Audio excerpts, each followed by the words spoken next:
जय हिंद। मैं कुमार सत्या सर स्वागत करता हूं आपका द एकेडमी 2.0 पर। दोस्तों, हम लोग मध्यकालीन इतिहास पढ़ रहे हैं, जो कि सभी एग्जाम की दृष्टि से अति महत्वपूर्ण है। चाहे वो यूपी का कोई एग्ज़ाम हो या आरआरबी का कोई एग्ज़ाम हो या एसएससी हो, सभी एग्जाम की दृष्टि से ये अति महत्वपूर्ण है। इस मध्यकालीन इतिहास में हम लोग सबसे पहले पढ़े थे अरबों का आक्रमण। क्या पढ़े थे इसमें? अरबों का आक्रमण। फिर इसके बाद हम लोगों ने पढ़ा था तुर्कों का आक्रमण, और इस तुर्कों के आक्रमण में हम लोगों ने देखा था गजनी वंश या गजनवी वंश, जिसमें देखे थे कि एक शासक था जिसका नाम था महमूद गजनवी, जो भारत पर 17 बार आक्रमण करता है। और वो 1001 से लेकर 1027 ईस्वी तक क्या करता है, भारत पर 17 बार आक्रमण करता है, जिसमें से जो उसका 1025 ईस्वी का भारत का जो आक्रमण है, जो गुजरात के सोमनाथ मंदिर पर आक्रमण करता है, वो इसका महत्वपूर्ण और सबसे प्रसिद्ध आक्रमण होता है। इसके बाद देखें, जैसे ही ये गजनी वंश का पतन होगा तो यहाँ पे एक नया वंश जन्म लेगा, जिसे कहेंगे गौरी वंश या गौरी वंश। तो हमें क्या पढ़ना है अभी? इस गौर वंश को पढ़ना है या गौरी वंश को क्या करना है, पढ़ना है। अब देखें, बात आती है गौर वंश या गौरी वंश। देखें, जो गौरी वंश है इसका संस्थापक की बात करते हैं कि जो गौरी वंश है इसका संस्थापक कौन है, तो आपको याद रखना है मोहम्मद गौरी। मोहम्मद गौरी क्या है, इसके संस्थापक हैं। अब देखें कि जो ये मोहम्मद गौरी हैं, ये इनके बारे में कुछ चीजों को जान लेते हैं। देखें कि जो गजनवी या जो गजनी वंश था, इसका जो साम्राज्य था, जिसे गजनी साम्राज्य के नाम से जान रहे थे, जब इस गजनी साम्राज्य का जब पतन हुआ, तब इसके अंतर्गत एक प्रांत था, एक प्रदेश था, जिसे गौर प्रदेश के नाम से जानते हैं। कौन सा प्रदेश था? गौर प्रदेश था। और इस प्रदेश के अंतर्गत एक तुर्क वंश था, जिसे संसवनी वंश के नाम से जाना गया। संसवनी वंश, ये तुर्की थे, और इनमें जो ये वंश था उसका नाम क्या था? संसवनी वंश। अब देखेंगे जो ये संसवनी वंश है, इसी से निकलकर एक व्यक्ति क्या होता है, तो गौर का शासक बनता है, जिसे क्या कहा गया, जिसे मोहम्मद गौरी के नाम से जाना गया। अब देखें कि जो मोहम्मद गौरी है, इसका पूरा नाम क्या है? पूरा नाम, अगर मोहम्मद गौरी के पूरा अगर नाम की बात करते हैं, तो इसका जो पूरा नाम था वो था शिहाबुद्दीन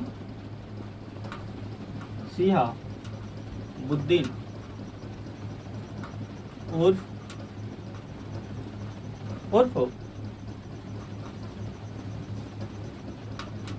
मुइनुजुद्दीन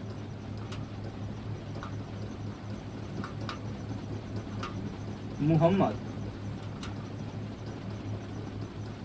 गौर या गौर।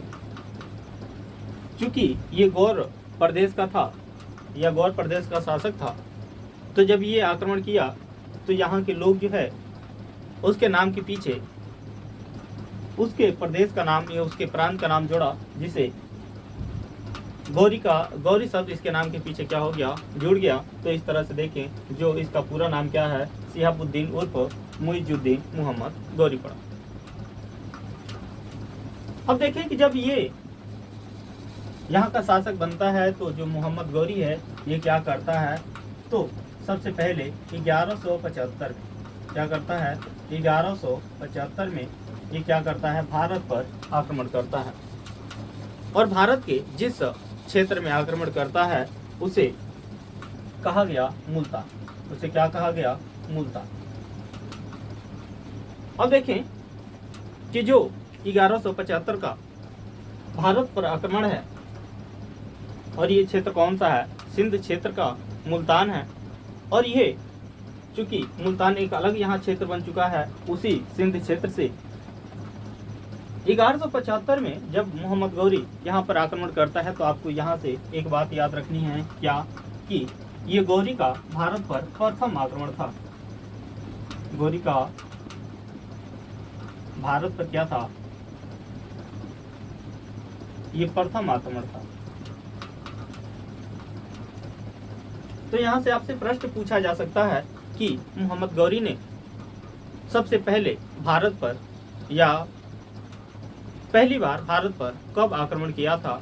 तो आपको याद रखना है कि मोहम्मद गौरी ने भारत पर 1175 ईस्वी में मुल्तान पर आक्रमण किया था। और मुल्तान कहाँ पे है, तो सिंध क्षेत्र का, जिसको हम लोग ने जब अरबों का आक्रमण पढ़ा था तो उस समय हम लोगों ने देखा था कि जो मोहम्मद बिन कासिम है जब वो आक्रमण करता है 712 ईस्वी में, तो देवल पर आक्रमण करता है, फिर देवल से मुल्तान पर आक्रमण करता है, जहाँ पे दाहिर को हराता है और उसे क्या कर देता है, मार डालता है। तो वहीं पे ये वही क्षेत्र है मुल्तान, ठीक है ना, जहाँ पे मोहम्मद गौरी पहली बार आक्रमण करता है। तो यहाँ से पूछा जाएगा कि भारत पर मोहम्मद गौरी ने पहली बार आक्रमण कब किया था। तो आपको याद रखना है कि 1175 में कहाँ पे आक्रमण किया था, तो मुल्तान पर आक्रमण किया था। अब ठीक इसके 3 साल के बाद, अर्थात 1175 ईस्वी में गौरी जो है पुनः आक्रमण करता है। क्या करता है, पुनः आक्रमण करता है। और ये कहाँ आक्रमण करता है, तो आपको याद रखना है कि ये जो आक्रमण है ये गुजरात पर आक्रमण करता है। कहाँ पे आक्रमण करता है, तो गुजरात पे, ठीक है, गुजरात पर आक्रमण करता है। जब ये गुजरात पर आक्रमण करता है तो यहाँ पे जो शासक मिलेंगे वो शासक कौन है, तो याद रखना है मूलराज द्वितीय। क्या नाम है, मूलराज द्वितीय। कई जगहों पे इसे भीम द्वितीय के नाम से भी जाना गया, भीम द्वितीय। और कई जगहों पे मूलराज को भीम द्वितीय का भाई भी बताया गया। तो कई साक्ष्य ये कहते हैं कि मूलराज जो द्वितीय है इसी का नाम भीम द्वितीय था। और कुछ सोर्स ये कहती हैं कि मूलराज जो द्वितीय है ये भीम द्वितीय का क्या था, भाई था। खैर जो भी हो, देखें यहाँ पे मूलराज द्वितीय हैं, ये यहाँ के शासक हैं। जब गौरी 1178 में गुजरात पर आक्रमण करता है तब उनकी मुलाकात, उनकी जो युद्ध है वो किससे होती है, मूलराज द्वितीय से। और इस युद्ध में जो गौरी हैं इसकी क्या हो जाती है, हार होती है। और मूलराज द्वितीय की क्या होती है, विजय होती है। अब देखें कि जो 1178 का युद्ध है ये कहाँ पे होता है, तो याद रखना है कि माउंट आबू के पहाड़ी के पास होता है, या पहाड़ियों के पास होता है। माउंट आबू की जो पहाड़ियां हैं इसके निकट, इसके पास ही में 1178 का जो युद्ध है मोहम्मद गौरी और मूलराज द्वितीय मध्य, ये युद्ध होता है जिसमें गौरी की हार होती है।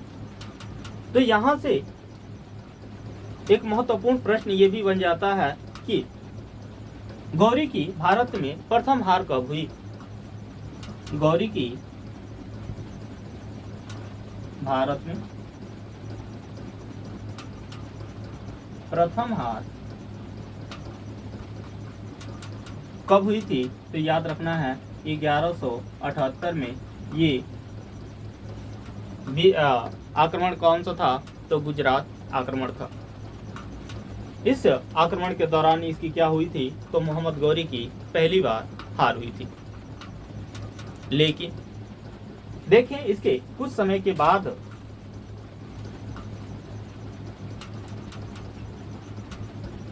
1179 ईस्वी में ये पुनः भारत पर क्या करता है?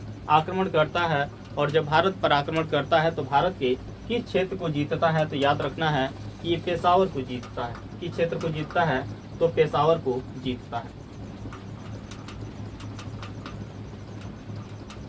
ये क्या कर लेता है? तो पेशावर को जीतता है।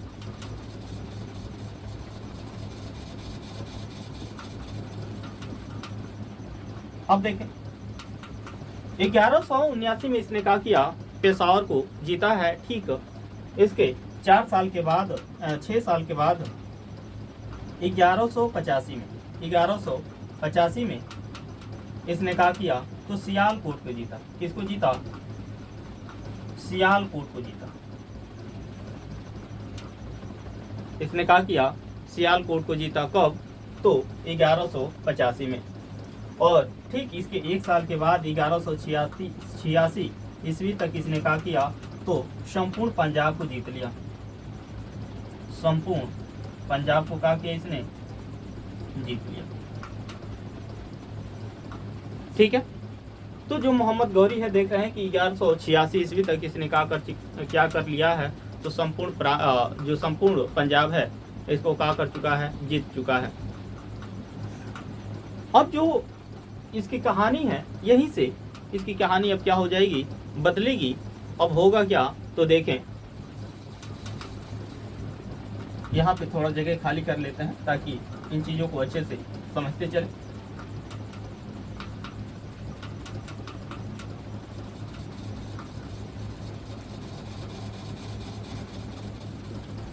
जो गौरी है ये क्या कर चुका है?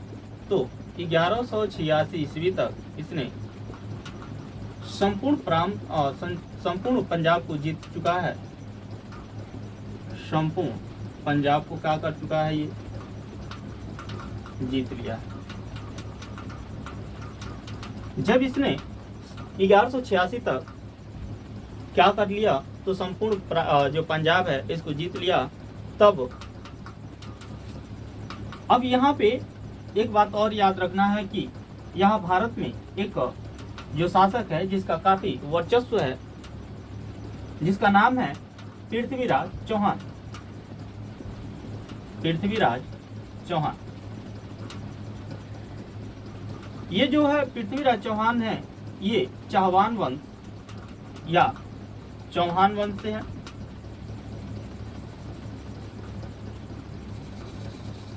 चूंकि ये भी एक योद्धा है और देखें कि चाहे वो मोहम्मद गौरी है या पृथ्वीराज चौहान हो, इन दोनों की जो नीतियां हैं दोनों की सेम है। और दोनों की नीतियां क्या है? तो याद रखना है कि ये है राज्य विस्तार की नीति।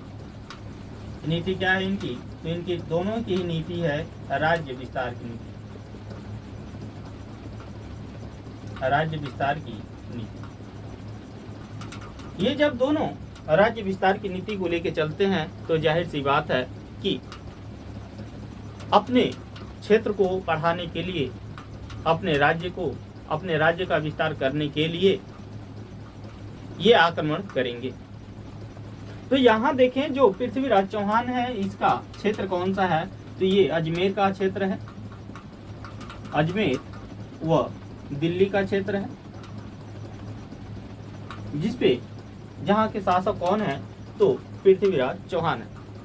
और इसका जो सीमा है वो किससे लग रहा है? इस पंजाब से लग रहा है। ठीक है, इन दोनों की सीमाएं क्या हो रही हैं? ये लग रही हैं। और इन दोनों की सीमाओं को लगने की वजह से दोनों के मन में ये भय है कि कहीं ये इसके ऊपर आक्रमण न कर दे और इसको भय है कि वो इसके ऊपर आक्रमण न कर दे। दोनों जो है इस भय में है। और चूंकि इनकी नीति में ये क्या है? राज्य विस्तार की नीति।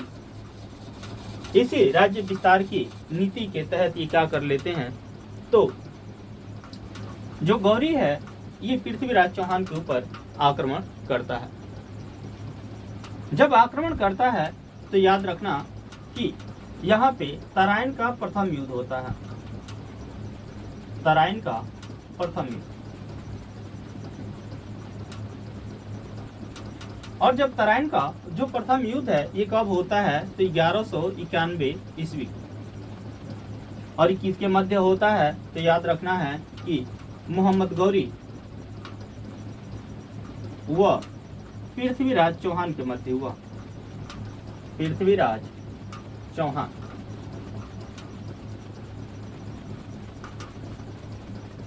तराइन का प्रथम युद्ध किसके मध्य हुआ, तो आपको याद रखना है कि मोहम्मद गौरी व पृथ्वीराज चौहान के मध्य एक युद्ध लड़ा जाता है। जिस युद्ध में होता क्या है, तो इस युद्ध में जो पृथ्वीराज चौहान है ये क्या होते हैं, यहाँ पे विजयी होते हैं। वहीं जो गौरी है इसकी क्या होती है, यहाँ पे हार होती है। यहाँ सबसे इंटरेस्टिंग कहानी क्या है, तो देखें जब तराइन का प्रथम युद्ध हुआ जिसमें गौरी और पृथ्वीराज चौहान के बीच लड़ी जा रही है ये युद्ध, यहाँ पे पृथ्वीराज चौहान के साथ में जो संपूर्ण राजपूत हैं या राजपूत शासक हैं, जो इनका संगठन है वो संपूर्ण रूप से पृथ्वीराज चौहान के साथ है। और इसी संगठन में, इसी संपूर्ण राजपूत शासकों में एक शासक है जिनका नाम है जयचंद। क्या नाम है, जयचंद। यहीं से इनकी भी भूमिका बढ़ जाती है। इस युद्ध में हुआ क्या था, तो इस युद्ध में जयचंद पृथ्वीराज चौहान के साथ थे। दूसरी तरफ मोहम्मद गौरी की यहाँ पे क्या हो रही है, हार हो रही है। और जब ये युद्ध लड़ा जा रहा था तो इस युद्ध में ऐसा बताया जाता है कि ऐसी जानकारी मिलती है कि इस युद्ध में जो गौरी है ये बहुत बुरी तरह से घायल हो चुका होता है। और ये इतना ज़्यादा घायल हो चुका होता है कि ये अपने आप को घोड़े पे संभाल नहीं पाता है और अंततः ये घोड़े से गिरने ही वाला होता है कि इसका एक सैनिक जो युद्ध लड़ रहा होता है उसका ध्यान मोहम्मद गौरी के ऊपर आता है और वो देखता है कि जो मोहम्मद गौरी हैं ये क्या होने वाले हैं, गिरने वाले हैं। तो क्या करता है, झट से आता है और घोड़े के ऊपर रफ्तार के साथ चढ़ता है और इन्हें संभालता है और साथ ही साथ इन्हें वहां से लेकर भगने का काम करता है। जब वहां से मोहम्मद गौरी को लेकर भगता है तो इनकी जो सेनाएं हैं, ऐसा माना जाता है कि कुछ मील तक इनका पीछा भी किए थे और इस तरह से मोहम्मद गौरी की यहाँ पे जान बचती है।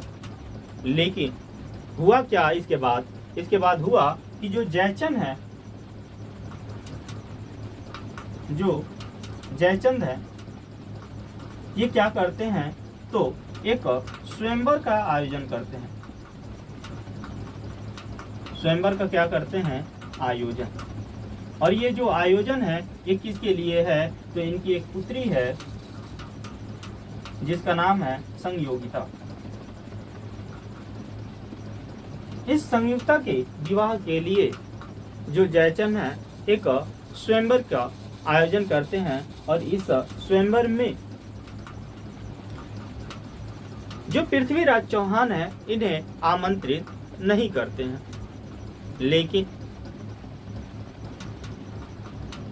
कई लोगों का या कई जगहों पे ये मिलता है कि जो संयुक्ता है ये पृथ्वीराज चौहान को ही क्या करती है, चुनती है।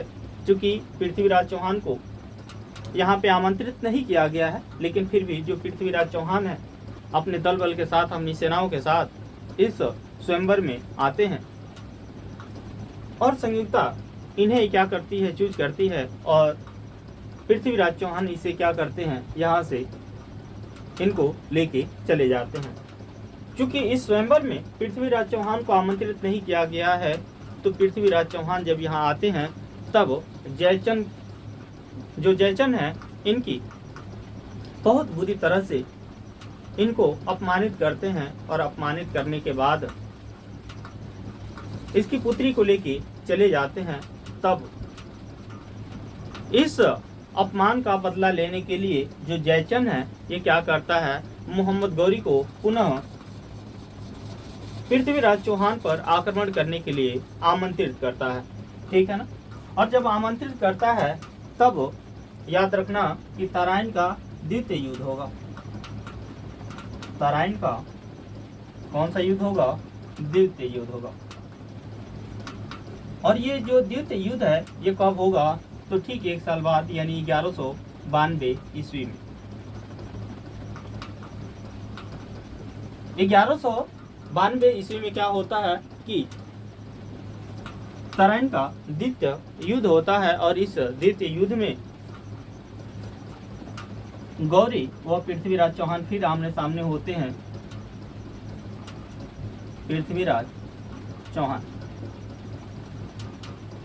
ये दोनों फिर से क्या हुए, ये आमने सामने हुए। जब आमने सामने हुए तो यहाँ से पृथ्वीराज चौहान की क्या हो गई, इस युद्ध में हार हुई और गौरी की क्या हुई, यहाँ पे जीत हुई। जब यहाँ पे गौरी की जीत हुई तब इस युद्ध में जो तराइन का द्वितीय युद्ध है, यहाँ पे याद रखना कि जो गौरी है ये अपने साथ जो इसके गुलाम हैं उन गुलामों को लाता है, जिनमें से 4 जो हैं वो प्रमुख थे, यानी 4 गुलाम जो सेनापति थे, 4 गुलाम सेनापति को क्या किया था, अपने साथ लाया था, अपने साथ लाया था। कौन लाया था, तो याद रखना है कि जो गौरी है या गौरी है इसने क्या किया था, इन्हें अपने साथ लाया था। जिनमें से जो दो सेनापति हैं वो प्रमुख हैं, जिनमें से एक है कुतुबुद्दीन ऐबक और दूसरा है बख्तियार खिलजी। बख्तियार खिलजी ये जो दोनों सेनापति हैं इसके, ये बहुत ही महत्वपूर्ण भूमिका अदा करते हैं इस तराइन के द्वितीय युद्ध में। अब होता क्या है कि जो बख्तियार खिलजी है इसने क्या किया कि भारत में जो भी विश्वविद्यालय थे, जो प्राचीन विश्वविद्यालय थे, उन सबको क्या किया इसने, नष्ट किया। जिनमें आपको याद रखना है कि जैसे नालंदा विश्वविद्यालय, नालंदा विश्वविद्यालय, दूसरा था विक्रमशिला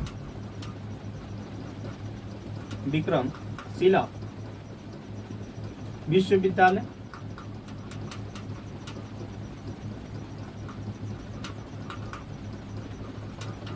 इन्हें क्या किया, नष्ट किया। और कुछ इतिहासकार ये बताते हैं कि जब बख्तियार खिलजी ने नालंदा विश्वविद्यालय को नष्ट किया था तब यहाँ पे इतनी ज़्यादा किताबें थी, इतनी ज़्यादा पुस्तकें थी कि जब इसको जलाया गया तब यहाँ से लगभग 6 महीने तक धुआं निकलती रही, अर्थात किताबें जलती रहीं।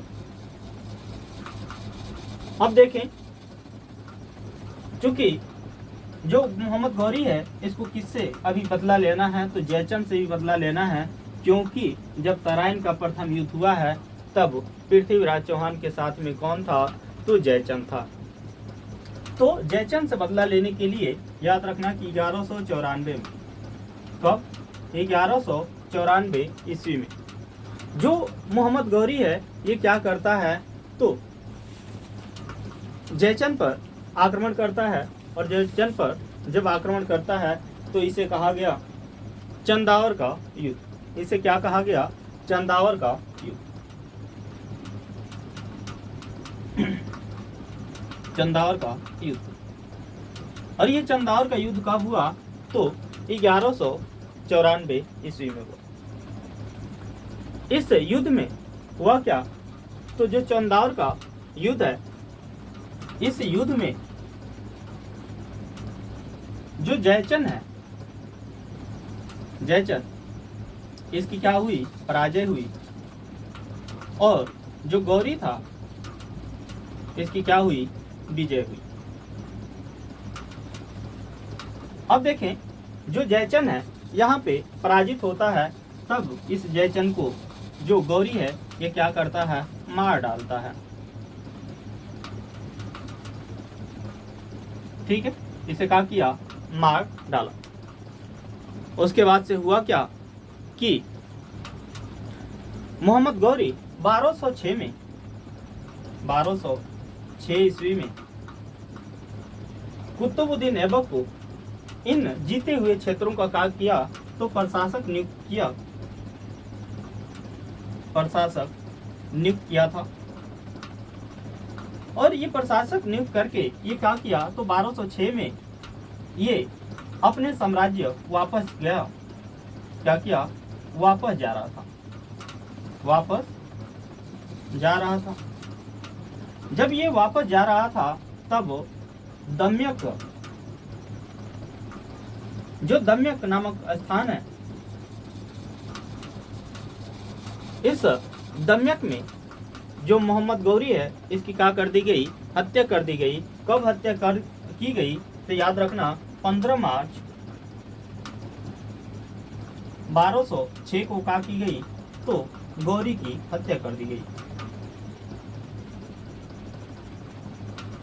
यहाँ से देखेंगे कि इस गौर वंश का अंत हुआ, लेकिन यहाँ से भारत में एक नए वंश की शुरुआत होती है, जिसे सल्तनत वंश के नाम से जानते हैं, या जिसे दिल्ली का सल्तनत कहेंगे। और उस दिल्ली के सल्तनत जो काल, ये जो पीरियड है, वो जो समय काल है, उसे दिल्ली सल्तनत काल के नाम से जानेंगे। और यहाँ से देखेंगे कि भारत में एक कालखंड की शुरुआत होती है, जिसे दिल्ली सल्तनत के नाम से जानते हैं। अब जो देखें कि जो दिल्ली सल्तनत है, इस दिल्ली सल्तनत में कुल कितने राजवंश शामिल होते हैं? तो इस दिल्ली सल्तनत में कुल 5 राजवंश शामिल होते हैं। देखें, दिल्ली सल्तनत का, दिल्ली सल्तनत का। अब दिल्ली का जो सल्तनत काल है, इसकी जो समय है वो कब से कब तक है? तो 1206 से लेके 1526 ईस्वी तक। ये क्या है? दिल्ली सल्तनत का ये समय है। इस दौरान दिल्ली सल्तनत में कुल 5 राजवंश हुए, जिनका ट्रिक है गुल किला,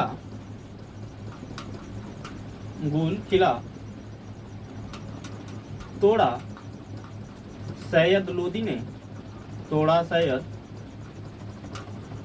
लोदी ने, जिसमें गुल से याद रखना है गुलाम वंश, खिला से याद रखना है खिलजी वंश, तोड़ा से याद रखना है तुगलक वंश, सैयद से याद रखना है सैयद वंश, और लोदी से याद रखना है लोदी वंश। और इस लोदी वंश में जो अंतिम शासक होगा, जिसका नाम होगा इब्राहिम लोदी, और इसी इब्राहिम लोदी के बाद बाबर यहाँ का बादशाह बनेगा, और उसके बाद से यहीं पे अब मुगल साम्राज्य की स्थापना होगी। तो ये रहा दिल्ली सल्तनत, जिनमें हमें क्या करना है? इन 5 राजवंशों को दिल्ली सल्तनत के अंतर्गत पढ़ना है। आपको ये क्लास कैसा लगा, आप कमेंट करके ज़रूर बताएं। इसके साथ ही साथ अगर आप चैनल पे पहली बार विजिट किए हैं, तो आप चैनल को सब्सक्राइब कर लें, साथ ही साथ बेल आइकन को भी प्रेस कर लें, ताकि आपको नोटिफिकेशन मिलता रहे। और इस क्लास को शेयर भी कर दें, ताकि अन्य लोग भी इस क्लास का लाभ ले सकें। Thank you.